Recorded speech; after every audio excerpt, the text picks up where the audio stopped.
An airline is a company that provides air transport services for traveling passengers and/or freight. Airlines use aircraft to supply these services and may form partnerships or alliances with other airlines for code-share agreements, in which they both offer and operate the same flight. Generally, airline companies are recognized with an air operating certificate or license issued by a governmental aviation body. Airlines may be scheduled or charter operators. The first airline was the German airship company Delig, founded on November 16, 1909. The four oldest non-airship airlines that still exist are the Netherlands KLM, 1919, Colombia's Avianca, 1919, Australia's Qantas, 1920, and the Russian Aeroflot, 1923. Airline ownership has seen a shift from mostly personal ownership until the 1930s to government ownership of major airlines from the 1940s to 1980s and back to large-scale privatization following the mid-1980s. Since the 1980s, there has been a trend of major airline mergers and the formation of airline alliances. The largest alliances are Star Alliance, SkyTeam, and oneworld. Airline alliances coordinate their passenger service programs, such as lounges and frequent flyer programs, offer special interline tickets and often engage in extensive code sharing, sometimes system-wide. Delig was the world's first airline. It was founded on November 16, 1909, with government assistance, and operated airships manufactured by the Zeppelin Corporation. Its headquarters were in Frankfurt. The first fixed-wing scheduled airline was started on January 1, 1914. The flight was piloted by Tony Janya 6 and flew from St. Petersburg, Florida, to Tampa, Florida, operated by the St. Petersburg, Tampa Airboat Line. The earliest fixed-wing airline in Europe was Aircraft Transport and Travel, formed by George Holt Thomas in 1916, via a series of takeovers and mergers. This company is an ancestor of modern-day British Airways. Using a fleet of former military Airco DH.4A biplanes that had been modified to carry 2 passengers in the fuselage, it operated relief flights between Folkestone and Ghent, Belgium. On July 15, 1919, the company flew a proving flight across the English Channel, despite a lack of support from the British government. Flown by Lt. H. Shaw in an Airco DH.9 between RAF Hendon and Paris, Le Bourget Airport, the flight took 2 hours and 30 minutes at £21 per passenger. On August 25, 1919, the company used DH.16s to pioneer a regular service from Hounslow Heath Aerodrome to Paris's Le Bourget, the first regular international service in the world. The airline soon gained a reputation for reliability, despite problems with bad weather, and began to attract European competition. In November 1919, it won the first British civil airmail contract. 6 Royal Air Force Airco DH.9A aircraft were lent to the company, to operate the airmail service between Hockinga and Cologne. In 1920, they were returned to the Royal Air Force. Other British competitors were quick to follow. Handley Page Transport was established in 1919 and used the company's converted wartime Type O/400 bombers with a capacity for 12 passengers, to run a London-Paris passenger service. The first French airline was Société de Lignes Latéco Air, later known as Aéropostale, which started its first service in late 1918 to Spain. The Société Générale de Transports Aériens was created in late 1919, by the Farman brothers, and the Farman F.60 Goliath plane flew scheduled services from Taussas-les-Nobles to Kenley, near Croydon, England. Another early French airline was the Compagnie de Messageries Aériens, established in 1919 by Louis Charles Breguet, offering a mail and freight service between Le Bourget Airport, Paris, and Lesquin Airport, Lille. The first German airline to use heavier-than-air aircraft was Deutsche Luftreederei, established in 1917, which started operating in February 1919. In its first year, the DLR operated regularly scheduled flights on routes with a combined length of nearly 1,000 miles. By 1921 the DLR network was more than 3,000 kilometers, 1,865 miles, long, and included destinations in the Netherlands, Scandinavia, and the Baltic republics. Another important German airline was Junkers Luftverkehr, which began operations in 1921. It was a division of the aircraft manufacturer Junkers, which became a separate company in 1924. It operated joint venture airlines in Austria, Denmark, Estonia, Finland, Hungary, Latvia, Norway, Poland, Sweden, and Switzerland.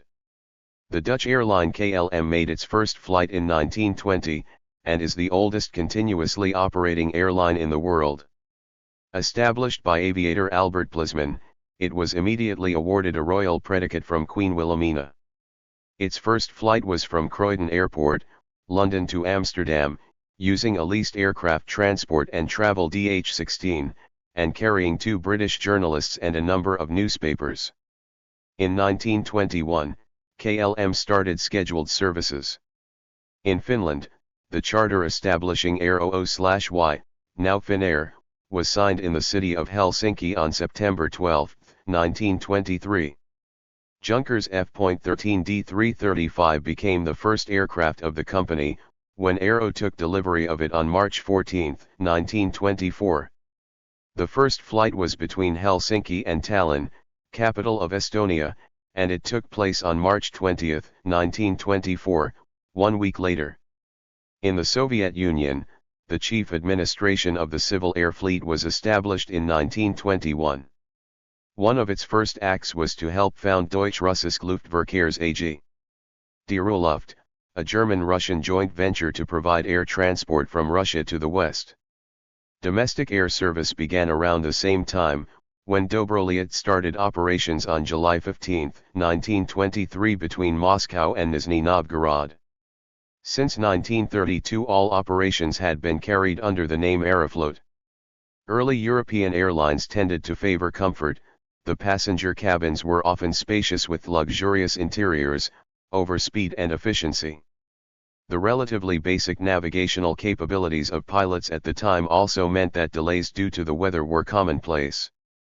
By the early 1920s, small airlines were struggling to compete, and there was a movement towards increased rationalization and consolidation.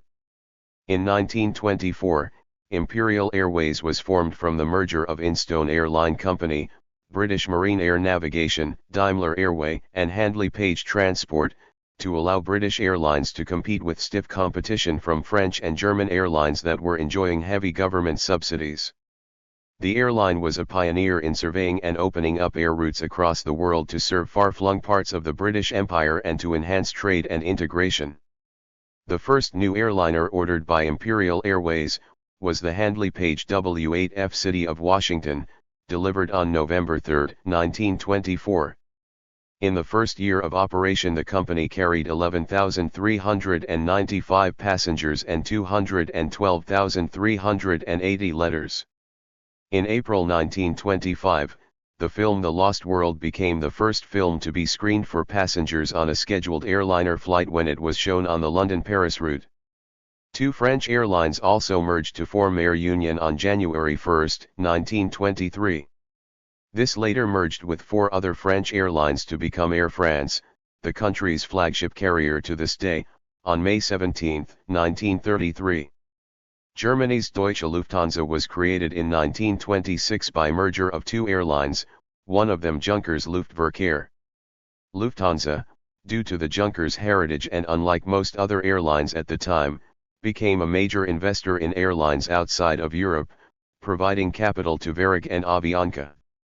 German airliners built by Junkers, Dornier, and Fokker were among the most advanced in the world at the time. In 1926, Alan Cobham surveyed a flight route from the UK to Cape Town, South Africa, following this up with another proving flight to Melbourne, Australia. Other routes to British India and the Far East were also charted and demonstrated at this time. Regular services to Cairo and Basra began in 1927 and were extended to Karachi in 1929. The London-Australia service was inaugurated in 1932 with the Handley Page HP-42 airliners. Further services were opened up to Calcutta, Rangoon, Singapore, Brisbane and Hong Kong passengers departed London on March 14, 1936 following the establishment of a branch from Penang to Hong Kong. France began an air mail service to Morocco in 1919 that was bought out in 1927, renamed Aéropostale, and injected with capital to become a major international carrier. In 1933, Aéropostale went bankrupt, was nationalized and merged into Air France. Although Germany lacked colonies, it also began expanding its services globally. In 1931, the airship Graf Zeppelin began offering regular scheduled passenger service between Germany and South America, usually every 2 weeks, which continued until 1937. In 1936, the airship Hindenburg entered passenger service and successfully crossed the Atlantic 36 times before crashing at Lakehurst, New Jersey, on May 6, 1937. In 1938, a weekly air service from Berlin to Kabul, Afghanistan, started operating. From February 1934 until World War II began in 1939, Deutsche Lufthansa operated an airmail service from Stuttgart, Germany via Spain, the Canary Islands and West Africa to Natal in Brazil. This was the first time an airline flew across an ocean. By the end of the 1930s, Aeroflot had become the world's largest airline, employing more than 4,000 pilots and 60,000 other service personnel and operating around 3,000 aircraft, of which 75% were considered obsolete by its own standards. During the Soviet era, Aeroflot was synonymous with Russian civil aviation, as it was the only air carrier. It became the first airline in the world to operate sustained regular jet services on September 15, 1956 with the Tupolev Tu-104. Deregulation of the European Union airspace in the early 1990s has had substantial effect on the structure of the industry there. The shift towards budget airlines on shorter routes has been significant. Airlines such as EasyJet and Ryanair have often grown at the expense of the traditional national airlines. There has also been a trend for these national airlines themselves to be privatized, such as has occurred for Aer Lingus and British Airways. Other national airlines, including Italy's Alitalia, suffered, particularly with the rapid increase of oil prices in early 2008. Finnair, the largest airline of Finland, had no fatal or hull loss accidents since 1963, and is recognized for its safety. Tony Janius conducted the United States' first scheduled commercial airline flight on January 1, 1914, for the St. Petersburg-Tampa airboat line. The 23-minute flight traveled between St. Petersburg, Florida and Tampa, Florida, passing some 50 feet, 15 m, above Tampa Bay in Janius' Benoist 14-wood and muslin biplane flying boat. His passenger was a former mayor of St. Petersburg, who paid $400 for the privilege of sitting on a wooden bench in the open cockpit. The airboat line operated for about 4 months, carrying more than 1,200 passengers who paid $5 each. Chalk's International Airlines began service between Miami and Bimini in the Bahamas in February 1919. Based in Ft. Lauderdale, Chalk's claimed to be the oldest continuously operating airline in the United States until its closure in 2008. Following World War I, the United States found itself swamped with aviators. Many decided to take their war surplus aircraft on barnstorming campaigns, performing aerobatic maneuvers to woo crowds. In 1918, the United States Postal Service won the financial backing of Congress to begin experimenting with air mail service, initially using Curtiss Jenny aircraft that had been procured by the United States Army Air Service. Private operators were the first to fly the mail, but due to numerous accidents the U.S. Army was tasked with mail delivery. During the Army's involvement they proved to be too unreliable and lost their air mail duties. By the mid-1920s, the Postal Service had developed its own air mail network, based on a transcontinental backbone between New York City and San Francisco. To supplement this service, they offered 12 contracts for spur routes to independent bidders. Some of the carriers that won these routes would, through time and mergers, evolve into Pan Am, Delta Airlines, Braniff Airways, American Airlines, United Airlines, originally a division of Boeing, Trans World Airlines, Northwest Airlines, and Eastern Airlines. Service during the early 1920s was sporadic. Most airlines at the time were focused on carrying bags of mail. In 1925, however, the Ford Motor Company bought out the Stout Aircraft Company and began construction of the all-metal Ford Trimitar, which became the first successful American airliner. With a 12-passenger capacity, the Trimitar made passenger service potentially profitable. Air service was seen as a supplement to rail service in the American transportation network. At the same time, Juan Trippe began a crusade to create an air network that would link America to the world, and he achieved this goal through his airline, Pan Am, with a fleet of flying boats that linked Los Angeles to Shanghai and Boston to London. Pan Am and Northwest Airways, which began flights to Canada in the 1920s, were the only U.S. airlines to go international before the 1940s. With the introduction of the Boeing 247 and Douglas DC-3 in the 1930s, the U.S. airline industry was generally profitable, even during the Great Depression. This trend continued until the beginning of World War II. World War II, like World War I, brought new life to the airline industry. Many airlines in the Allied countries were flush from lease contracts to the military, and foresaw a future explosive demand for civil air transport, for both passengers and cargo. They were eager to invest in the newly emerging flagships of air travel such as the Boeing Stratocruiser, Lockheed Constellation, and Douglas DC-6. Most of these new aircraft were based on American bombers such as the B-29, which had spearheaded research into new technologies such as pressurization. Most offered increased efficiency from both added speed and greater payload.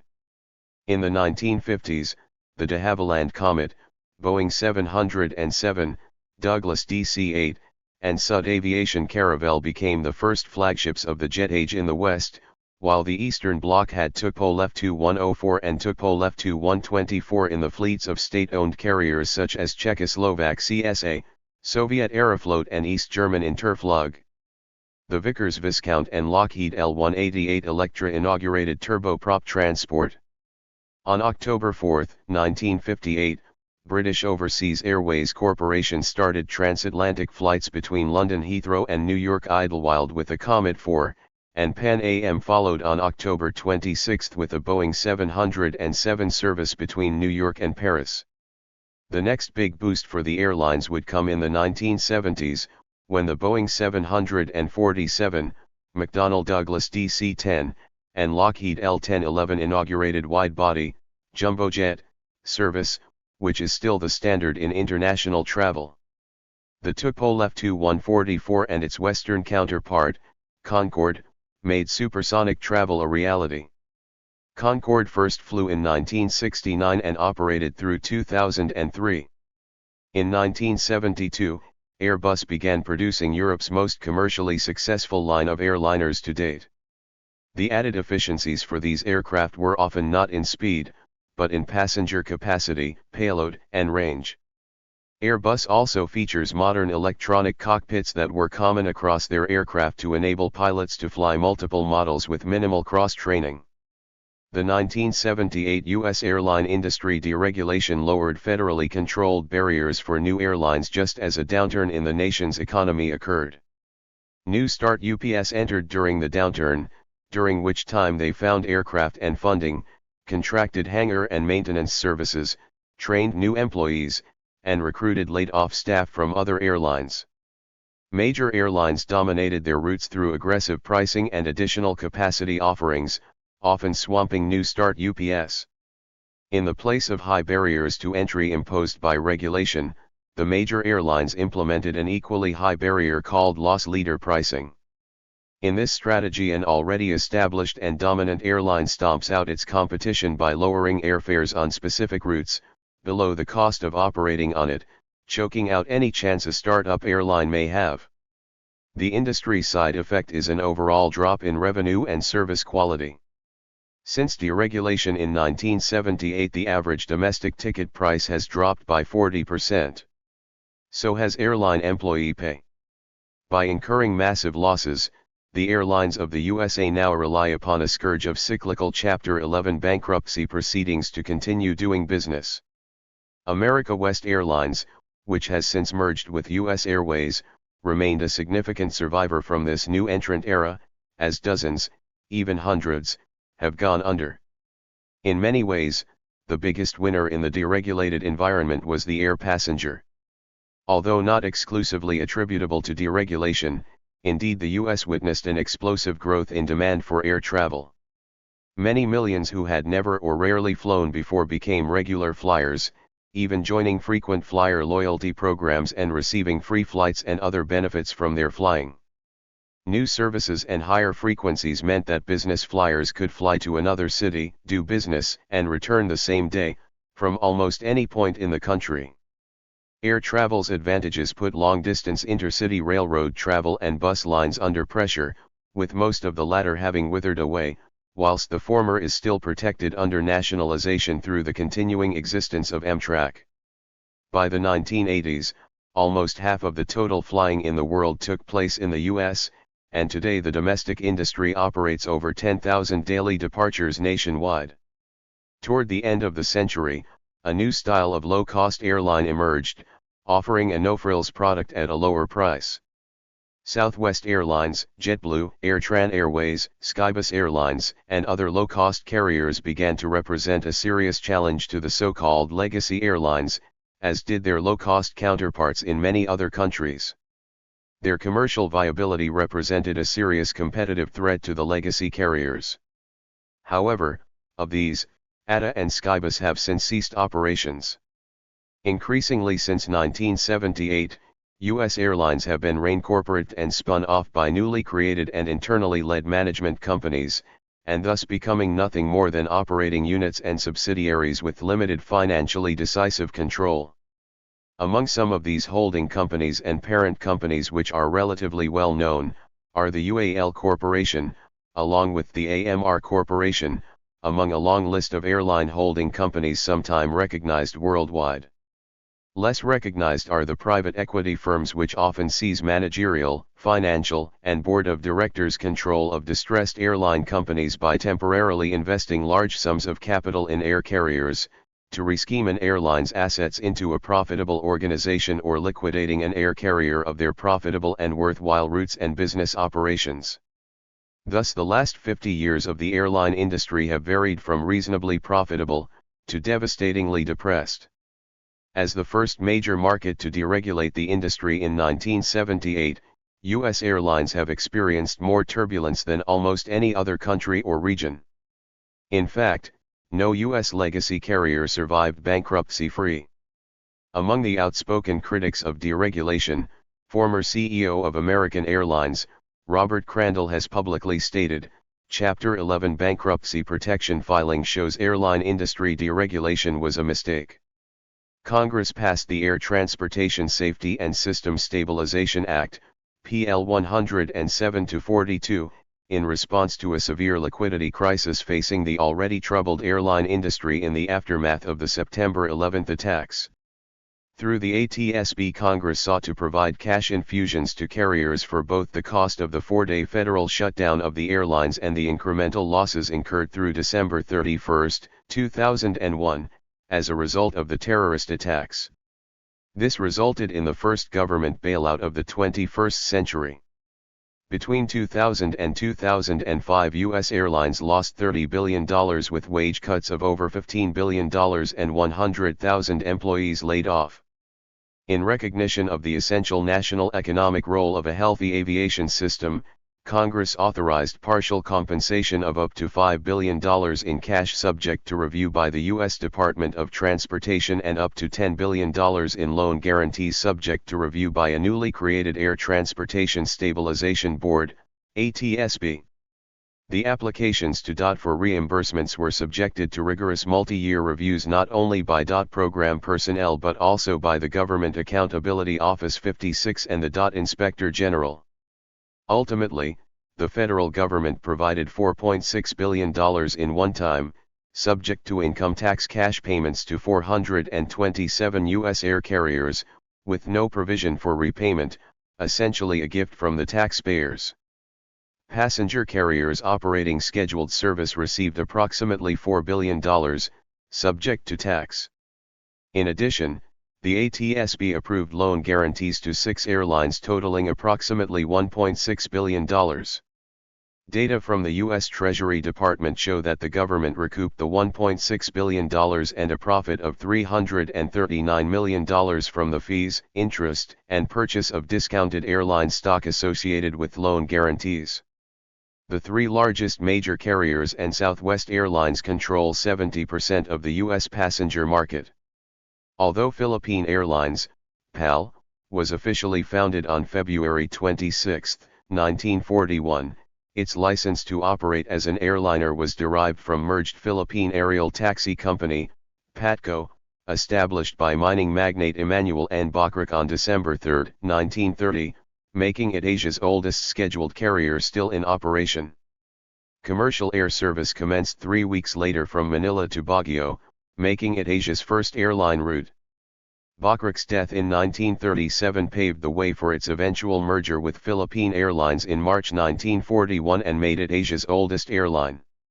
It is also the oldest airline in Asia still operating under its current name. Bacrac's majority share in PATCO was bought by beer magnate Andres R. Soriano in 1939 upon the advice of General Douglas MacArthur and later merged with newly formed Philippine Airlines with PAL as the surviving entity. Soriano has controlling interest in both airlines before the merger. PAL restarted service on March 15, 1941, with a single Beech Model 18 and PC-54 aircraft, which started its daily services between Manila, from Nielsen Field, and Baguio, later to expand with larger aircraft such as the DC-3 and Vickers Viscount. Cathay Pacific was one of the first airlines to be launched among the other Asian countries in 1946 along with Asiana Airlines, which later joined in 1988. The license to operate as an airliner was granted by the federal government body after reviewing the necessity at the National Assembly. The Hanjin occupies the largest ownership of Korean Air as well as few low-budget airlines as of now. Korean Air is one of the 4 founders of SkyTeam, which was established in 2000. Asiana Airlines joined Star Alliance in 2003. Korean Air and Asiana Airlines comprise one of the largest combined airline miles and number of passengers served at the regional market of Asian airline industry. India was also one of the first countries to embrace civil aviation. One of the first Asian airline companies was Air India, which was founded as Tata Airlines in 1932, a division of Tata Sons Ltd. Now Tata Group. The airline was founded by India's leading industrialist, J.R.D. Tata. On October 15, 1932, J.R.D. Tata himself flew a single-engine de Havilland Puss Moth carrying air mail, postal mail of Imperial Airways, from Karachi to Bombay via Ahmedabad. The aircraft continued to Madras via Bellary piloted by Royal Air Force pilot Neville Vincent. Tata Airlines was also one of the world's first major airlines which began its operations without any support from the government. With the outbreak of World War II, the airline presence in Asia came to a relative halt, with many new flag carriers donating their aircraft for military aid and other uses. Following the end of the war in 1945, regular commercial service was restored in India and Tata Airlines became a public limited company on July 29, 1946, under the name Air India. After the independence of India, 49% of the airline was acquired by the Government of India. In return, the airline was granted status to operate international services from India as the designated flag carrier under the name Air India International.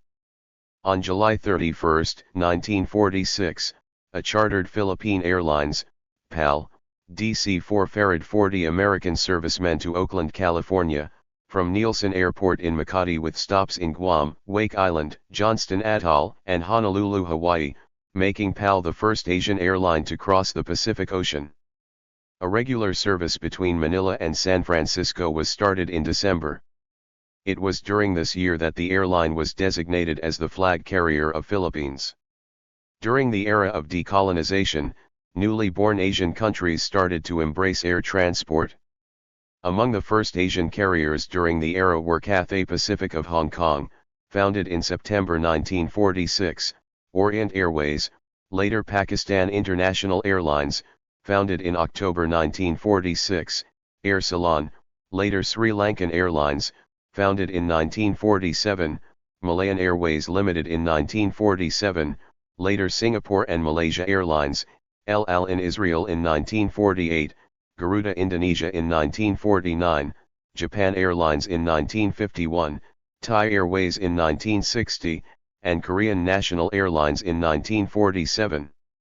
Among the first countries to have regular airlines in Latin America and the Caribbean were Bolivia with Lloyd Aéreo Boliviano, Cuba with Cubanita Aviation, Colombia with Avianca, the first airline established in the Americas, Argentina with Aerolíneas Argentinas, Chile with LAN Chile, today LATAM Airlines, Brazil with Varig, the Dominican Republic with Dominicanita Aviation, Mexico with Mexicanita Aviation, Trinidad and Tobago with BWIA West Indies Airways, today Caribbean Airlines. Venezuela with Aeropostal, Puerto Rico with Puertorriquena, and TACA based in El Salvador and representing several airlines of Central America, Costa Rica, Guatemala, Honduras, and Nicaragua. All the previous airlines started regular operations well before World War II. Puerto Rican commercial airlines such as Prenair, Oceanair, Fina Air, and Vieques Air Link came much after the Second World War, as did several others from other countries like Mexico's Interjet and Volaris, Venezuela's Acerxa Airlines and others. The air travel market has evolved rapidly over recent years in Latin America. Some industry estimates indicated in 2011 that over 2,000 new aircraft will begin service over the next 5 years in this region. These airlines serve domestic flights within their countries, as well as connections within Latin America and also overseas flights to North America, Europe, Australia, and Asia. Only 5 airline groups, Avianca, Panama's Copa, Mexico's Volaris, the Irelandia Group and LATAM Airlines, have international subsidiaries and cover many destinations within the Americas as well as major hubs in other continents. LATAM with Chile as the central operation along with Peru, Ecuador, Colombia, Brazil, and Argentina and formerly with some operations in the Dominican Republic. The Avianca Group has its main operation in Colombia based around the hub in Bogotá, Colombia, as well as subsidiaries in various Latin American countries with hubs in San Salvador, El Salvador, as well as Lima, Peru, with a smaller operation in Ecuador.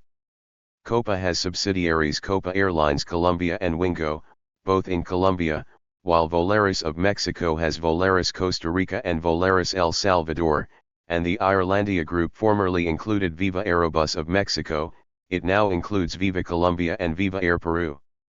Many countries have national airlines that the government owns and operates. Fully private airlines are subject to much government regulation for economic, political, and safety concerns. For instance, governments often intervene to halt airline labor actions to protect the free flow of people, communications, and goods between different regions without compromising safety.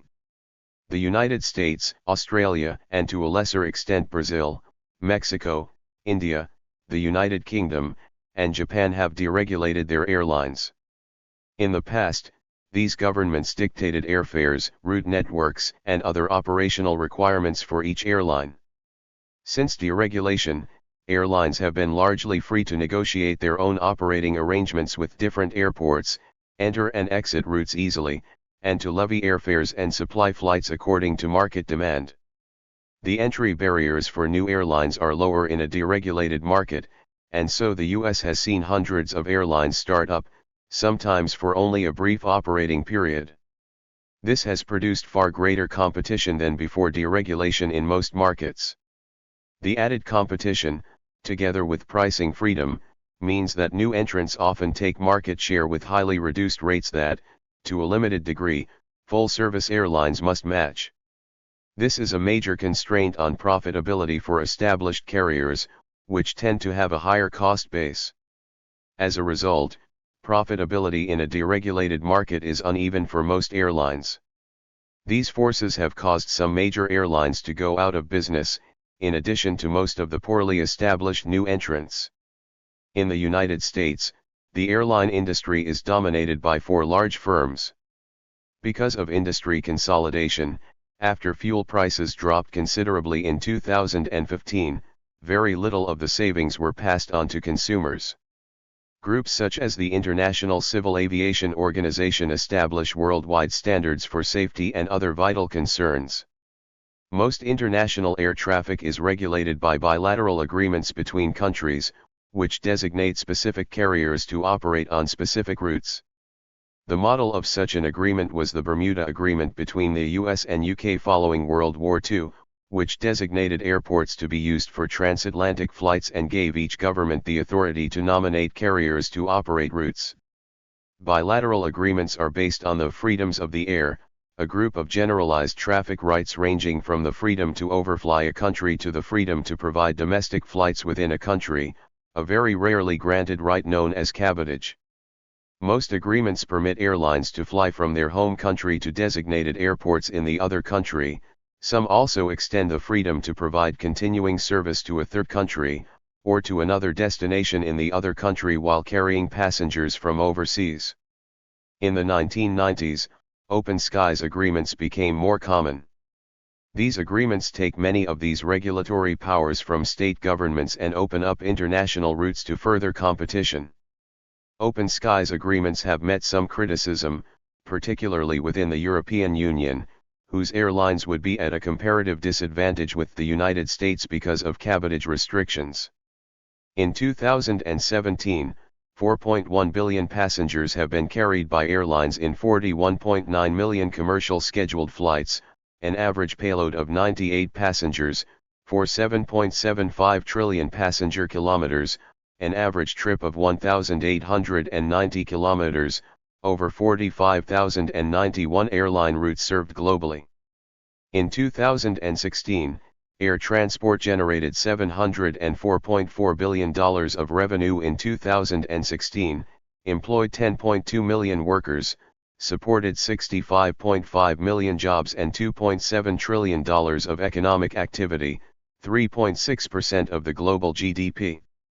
In July 2016, the total weekly airline capacity was 181.1 billion available seat kilometers, plus 6.9% compared to July 2015. 57.6 bn in Asia Pacific, 47.7 bn in Europe, 46.2 bn in North America, 12.2 bn in Middle East, 12.0 bn in Latin America and 5.4 bn in Africa. Airlines have substantial fixed and operating costs to establish and maintain air services, labor, fuel, airplanes, engines, spares and parts, IT services and networks, airport equipment, airport handling services, booking commissions, advertising, catering, training, aviation insurance and other costs. Thus, all but a small percentage of the income from ticket sales is paid out to a wide variety of external providers or internal cost centers. Moreover, the industry is structured so that airlines often act as tax collectors. Airline fuel is untaxed because of a series of treaties existing between countries. Ticket prices include a number of fees, taxes, and surcharges beyond the control of airlines. Airlines are also responsible for enforcing government regulations.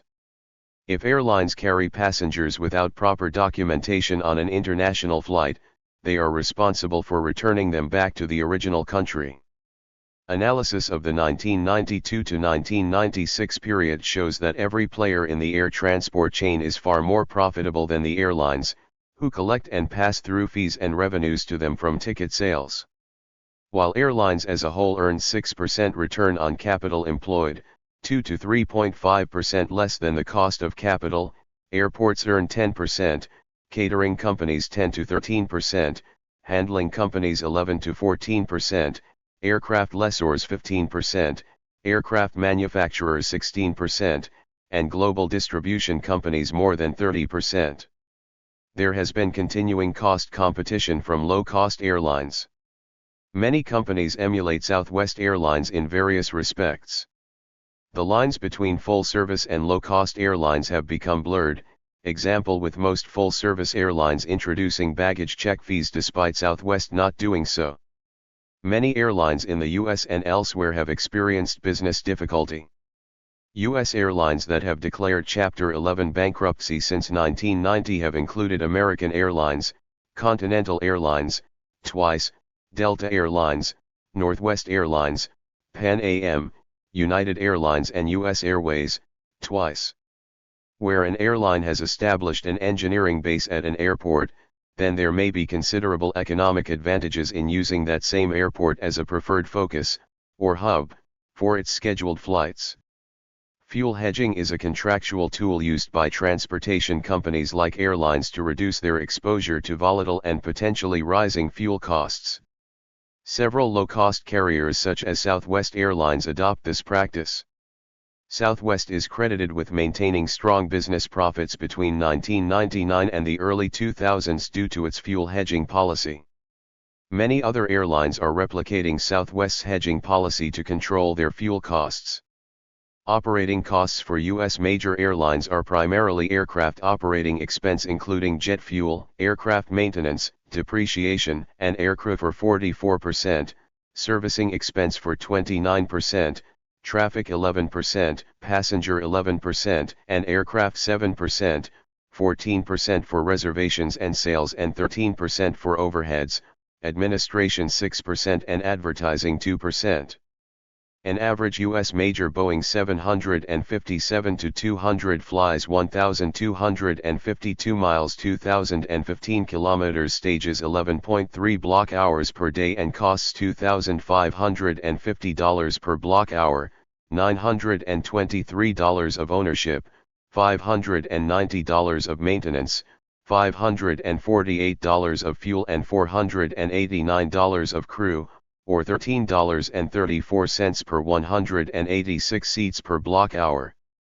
For a Boeing 737-500, a low-cost carrier like Southwest have lower operating costs at $1,526 than a full-service one like United at $2,974, and higher productivity with 399,746 ASM per day against 264,284, resulting in a unit cost of $0.38 CTS/ASM against $1.13 CTS/ASM. McKinsey observes that newer technology, larger aircraft, and increasingly efficient operations continually drive down the cost of running an airline, from nearly 40 US cents per ASK at the beginning of the jet age, to just above 10 cents since 2000. Those improvements were passed on to the customer due to high competition. Fares have been falling throughout the history of airlines. Airlines assign prices to their services in an attempt to maximize profitability. The pricing of airline tickets has become increasingly complicated over the years and is now largely determined by computerized yield management systems. Because of the complications in scheduling flights and maintaining profitability, airlines have many loopholes that can be used by the knowledgeable traveler. Many of these airfare secrets are becoming more and more known to the general public, so airlines are forced to make constant adjustments. Most airlines use differentiated pricing, a form of price discrimination, to sell air services at varying prices simultaneously to different segments. Factors influencing the price include the days remaining until departure, the booked load factor, the forecast of total demand by price point, competitive pricing in force, and variations by day of week of departure and by time of day. Carriers often accomplish this by dividing each cabin of the aircraft, first, business and economy, into a number of travel classes for pricing purposes. A complicating factor is that of origin-destination control, O&D control.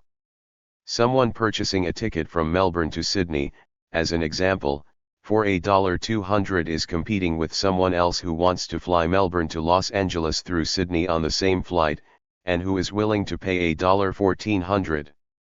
Should the airline prefer the $1,400 passenger, or the $200 passenger plus a possible Sydney-Los Angeles passenger willing to pay $1,300? Airlines have to make hundreds of thousands of similar pricing decisions daily. The advent of advanced computerized reservation systems in the late 1970s, most notably Sabre, allowed airlines to easily perform cost-benefit analyses on different pricing structures, leading to almost perfect price discrimination in some cases, that is, filling each seat on an aircraft at the highest price that can be charged without driving the consumer elsewhere. The intense nature of airfare pricing has led to the term fare war to describe efforts by airlines to undercut other airlines on competitive routes. Through computers, new airfares can be published quickly and efficiently to the airline sales channels. For this purpose, the airlines use the Airline Tariff Publishing Company, at PICO, who distribute latest fares for more than 500 airlines to computer reservation systems across the world. The extent of these pricing phenomena is strongest in legacy carriers. In contrast, low-fare carriers usually offer pre-announced and simplified price structure, and sometimes quote prices for each leg of a trip separately. Computers also allow airlines to predict, with some accuracy, how many passengers will actually fly after making a reservation to fly. This allows airlines to overbook their flights enough to fill the aircraft while accounting for no-shows, but not enough, in most cases, to force paying passengers off the aircraft for lack of seats. Stimulative pricing for low-demand flights coupled with overbooking on high-demand flights can help reduce this figure. This is especially crucial during tough economic times as airlines undertake massive cuts to ticket prices to retain demand. Over January/February 2018, the cheapest airline surveyed by price comparator Rome2 Rio was now defunct Tigerair Australia with 6 cents per kilometer, followed by AirAsia X with 7 cents per kilometer, while the most expensive was Charterlines Incorporated with $1.26 per kilometer, followed by Buddha Air with $1.18 per kilometer. For the IATA, the global airline industry revenue was $754 billion in 2017 for a $38.4 billion collective profit, and should rise by 10.7% to $834 billion in 2018 for a $33.8 billion profit forecast, down by 12% due to rising jet fuel and labor costs. The demand for air transport will be less elastic for longer flights than for shorter flights, and more elastic for leisure travel than for business travel. Airlines often have a strong seasonality, with traffic low in winter and peaking in summer. In Europe, the most extreme market are the Greek islands, with July/August having more than 10 times the winter traffic, as Jet2 is the most seasonal among low-cost carriers, with July having 7 times the January traffic, whereas legacy carriers are much less, with only 85/115% variability. Airline financing is quite complex, since airlines are highly leveraged operations. Not only must they purchase, or lease, new airliner bodies and engines regularly, they must make major long-term fleet decisions with the goal of meeting the demands of their markets while producing a fleet that is relatively economical to operate and maintain. Comparably, Southwest Airlines and their reliance on a single airplane type, the Boeing 737 and derivatives, with the now defunct Eastern Airlines, which operated 17 different aircraft types, each with varying pilot, engine, maintenance, and support needs. A second financial issue is that of hedging oil and fuel purchases, which are usually second only to labor in its relative cost to the company. However, with the current high fuel prices, it has become the largest cost to an airline. Legacy airlines, compared with new entrants, have been hit harder by rising fuel prices, partly due to the running of older, less fuel-efficient aircraft. While hedging instruments can be expensive, they can easily pay for themselves many times over in periods of increasing fuel costs, such as in the 2000 to 2005 period. In view of the congestion apparent at many international airports, the ownership of slots at certain airports, the right to take off or land an aircraft at a particular time of day or night, has become a significant tradable asset for many airlines.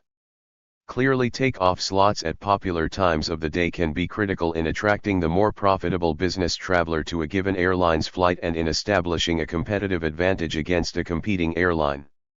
If a particular city has 2 or more airports, market forces will tend to attract the less profitable routes, or those on which competition is weakest, to the less congested airport, where slots are likely to be more available and therefore cheaper. For example, Reagan National Airport attracts profitable routes due partly to its congestion, leaving less profitable routes to Baltimore-Washington International Airport and Dulles International Airport. Other factors, such as surface transport facilities and onward connections, will also affect the relative appeal of different airports, and some long-distance flights may need to operate from the one with the longest runway. For example, LaGuardia Airport is the preferred airport for most of Manhattan due to its proximity, while long-distance routes must use John F. Kennedy International Airport's longer runways. The first airline alliance was formed in the 1930s when Pan Am and its subsidiary, Pan do Brasil, agreed to code-share routes in Latin America when they overlapped with each other. Code-sharing involves one airline selling tickets for another airline's flights under its own airline code. An early example of this was Japan Airlines, JAL, code-sharing partnership with Aeroflot in the 1960s on Tokyo, Moscow flights. Aeroflot operated the flights using Aeroflot aircraft, but JAL sold tickets for the flights as if they were JAL flights. Another example was the Austrian, Sabena partnership on the Vienna, Brussels, New York/JFK route during the late 60s, using a Sabena Boeing 707 with Austrian livery. Since airline reservation requests are often made by city pair, such as show me flights from Chicago to Dusseldorf, an airline that can code-share with another airline for a variety of routes might be able to be listed as indeed offering a Chicago, Dusseldorf flight. The passenger is advised, however, that airline number 1 operates the flight from, say, Chicago to Amsterdam, for example, and airline number 2 operates the continuing flight, on a different airplane, sometimes from another terminal, to Dusseldorf. Thus, the primary rationale for code sharing is to expand one's service offerings in city pair terms to increase sales. A more recent development is the airline alliance, which became prevalent in the late 1990s. These alliances can act as virtual mergers to get around government restrictions. The largest are Star Alliance, SkyTeam, and oneworld, and these accounted for over 60% of global commercial air traffic as of 2015. Alliances of airlines coordinate their passenger service programs, such as lounges and frequent flyer programs, offer special interline tickets, and often engage in extensive code sharing, sometimes system-wide. These are increasingly integrated business combinations, sometimes including cross-equity arrangements in which products, service standards, schedules, and airport facilities are standardized and combined for higher efficiency. One of the first airlines to start an alliance with another airline was KLM, who partnered with Northwest Airlines. Both airlines later entered the SkyTeam alliance after the fusion of KLM and Air France in 2004. Often the companies combine IT operations, or purchase fuel and aircraft as a block to achieve higher bargaining power. However, the alliances have been most successful at purchasing invisible supplies and services, such as fuel.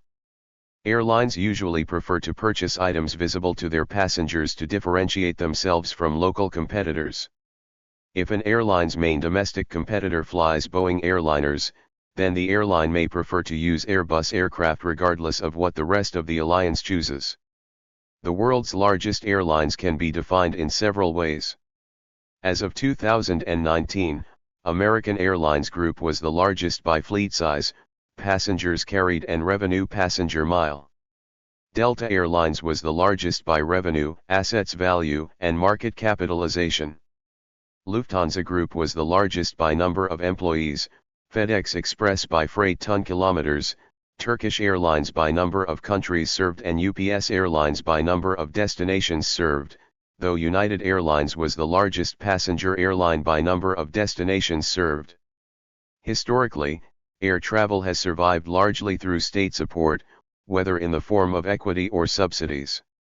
The airline industry as a whole has made a cumulative loss during its 100-year history.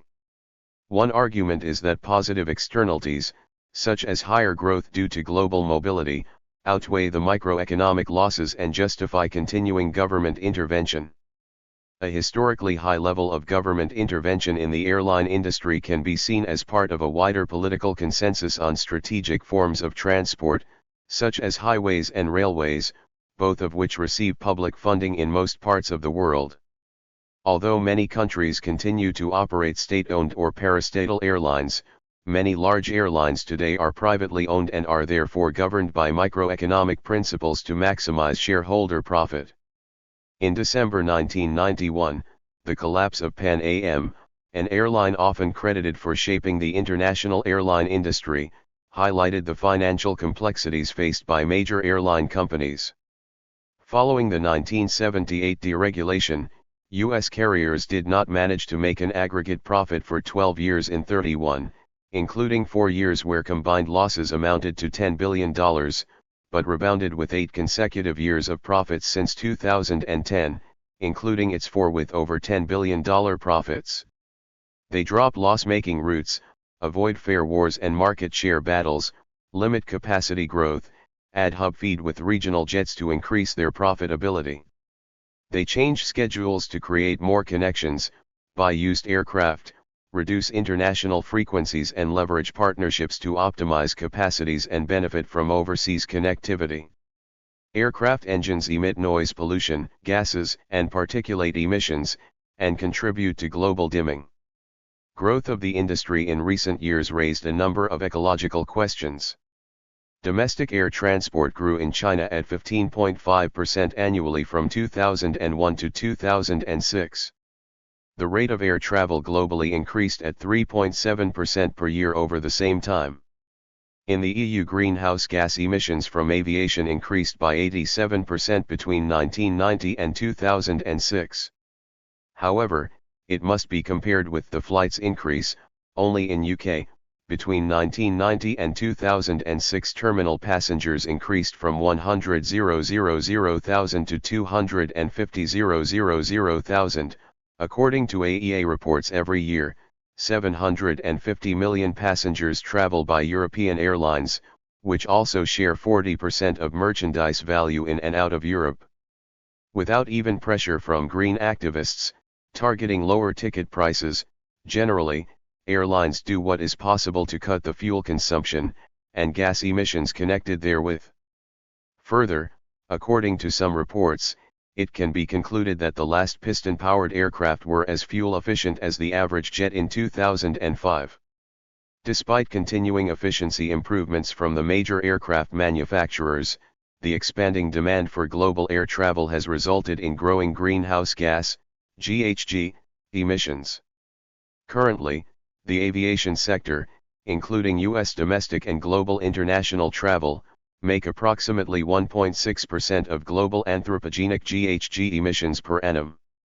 North America accounts for nearly 40% of the world's GHG emissions from aviation fuel use. CO2 emissions from the jet fuel burned per passenger on an average 3,200 kilometers, 2,000 miles, airline flight is about 353 kilograms, 776 pounds. Loss of natural habitat potential associated with the jet fuel burned per passenger on a 3,200 kilometers, 2,000 miles, airline flight is estimated to be 250 square meters, 2,700 square feet.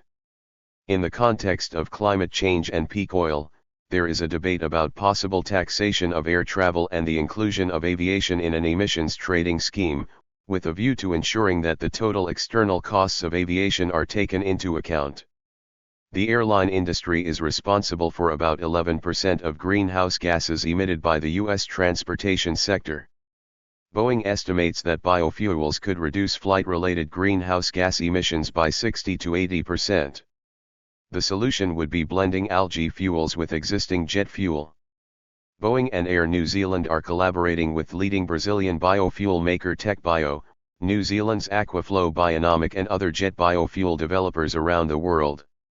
Virgin Atlantic and Virgin Green Fund are looking into the technology as part of a biofuel initiative. KLM has made the first commercial flight with biofuel in 2009. There are projects on electric aircraft, and some of which are fully operational as of 2013. Each operator of a scheduled or charter flight uses an airline call sign when communicating with airports or air traffic control.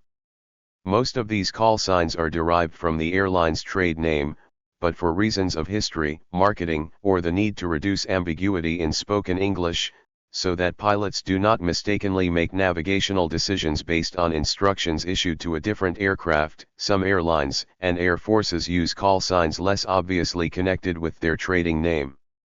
For example, British Airways uses a Speedbird call sign, named after the logo of one of its predecessors, BOAC, while Sky Europe used Relax. The various types of airline personnel include flight crew, responsible for the operation of the aircraft. Flight crew members include pilots, captain and first officer. Some older aircraft also required a flight engineer and/or a navigator. Flight attendants, led by a purser on larger aircraft. In-flight security personnel on some airlines, most notably El Al. Ground crew, responsible for operations at airports, include aerospace and avionics engineers responsible for certifying the aircraft for flight and management of aircraft maintenance, aerospace engineers, responsible for airframe, power plant and electrical systems maintenance, avionics engineers responsible for avionics and instruments maintenance, airframe and power plant technicians, electric system technicians, responsible for maintenance of electrical systems, flight dispatchers, baggage handlers, ramp agents, remote centralized weight and balancing, gate agents, ticket agents, passenger service agents, such as airline lounge employees, reservation agents, usually, but not always, at facilities outside the airport, crew schedulers. Airlines follow a corporate structure where each broad area of operations, such as maintenance, flight operations, including flight safety, and passenger service, is supervised by a vice president. Larger airlines often appoint vice presidents to oversee each of the airline's hubs as well. Airlines employ lawyers to deal with regulatory procedures and other administrative tasks. The pattern of ownership has been privatized since the mid-1980s, that is, the ownership has gradually changed from governments to private and individual sectors or organizations. This occurs as regulators permit greater freedom and non-government ownership, in steps that are usually decades apart. This pattern is not seen for all airlines in all regions. Many major airlines operating between the 1940s and 1980s were government-owned or government-established.